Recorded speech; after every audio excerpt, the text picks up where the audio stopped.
Takole se je v Slovenskem olimpijskem izobraževalnem centru slovenska reprezentanca, ki se v teh dneh meri na olimpijadi gluhih v Tokiu, pred odhodom na Japonsko zbrala še enkrat za skupno predstavitev in novinarska vprašanja.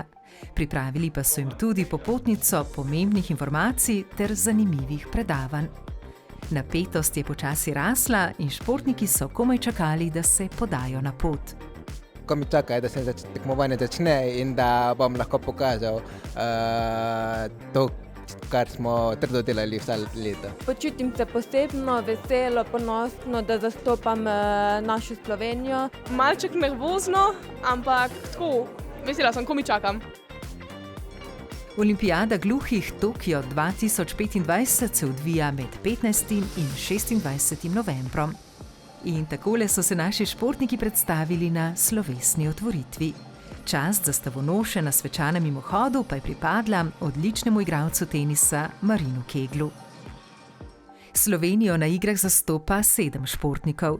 Za atlete Leo Glojnarič, Iris Breganski in Tadeja Jencija ter tenisača Marina Kegla to ni prva olimpijada gluhih. Lea Glojnarič in Iris Breganski sta tudi že osvojili medalje na prejšnjih igrah v Braziliji. Tu pa so še 3 debitanti na igrah. Maratonska tekačica Viktorija Horvat ter najmlajša člana slovenske reprezentance, za katera so letošnje igre tudi debi v mednarodni članski konkurenci, 17-letna atletinja Isabela Mort in 15-letni plavalec Alessandro Ambrožič. Do zaključka priprave naše oddaje so naši športniki vsi po vrsti že dosegali lepe rezultate in številne osebne rekorde. Lea Glojnarič pa je tudi že osvojila 2 bronasti medalji. Prvo v skoku v višino, tik za njo se je na 4. mesto uvrstila Iris Breganski, drugo pa je Lea Glojnarič osvojila v teku na 100 metrov z ovirami. Danes sem tekla 100 metrov ovire, sem zadovoljna, sem vesela. V petek pa v soboto imam sedmeroboj, pričakujem pa, da bo lepše vreme, da bo pač bolj toplo.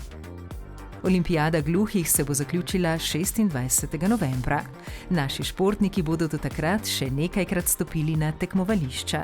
Spoznajte jih ter sledite njihovim nastopom na olimpijadi gluhih preko spletne strani olimpijadagluhih.si ter preko družbenih omrežij Zveze za šport invalidov Slovenije, Slovenskega paralimpijskega komiteja.